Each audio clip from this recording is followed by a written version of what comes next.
paalala po ng Diyos sa mag-asawa, no?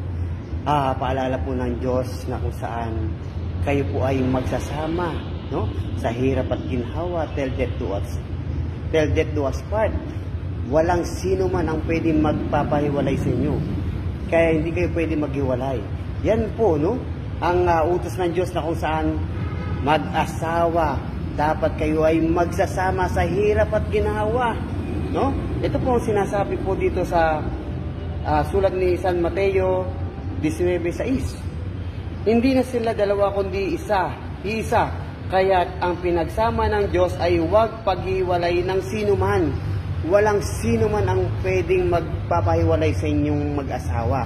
Kaya kayong dalawang mag-asawa, hindi dapat kayo maghihiwalay. Amen? Kaya dapat po, sundin po natin ang kalooban ng Diyos, sundin po natin ang Diyos na kung saan para hindi po tayo magkasala. Hindi po tayo magkasala na mabigat na pagkakasala. Mag-asawa, hindi kayo dapat maghihiwalay dahil yan ay malaking pagkakasala sa Diyos. No? Dapat marunong kayo makontento. Tandaan nyo po, no? Kung kayo nagsasawa na sa asawa nyo na dahil puro ganun, mabunganga. Pero tandaan po natin, kahit maghanap kayo ng panibago nyong partner, ganun at ganun din ang mangyayari. Magkakaroon pa rin kayo ng problema at magtatalak-talak pa rin yan. Mas worse pa nga. Kasi bakit?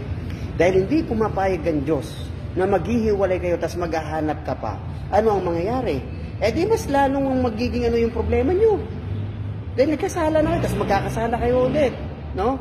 Kaya kayong dalawang mag-asawa, tandaan nyo po lagi yung paalala ng Diyos na kung saan hindi dapat kayo maghihiwalay sa isa't isa.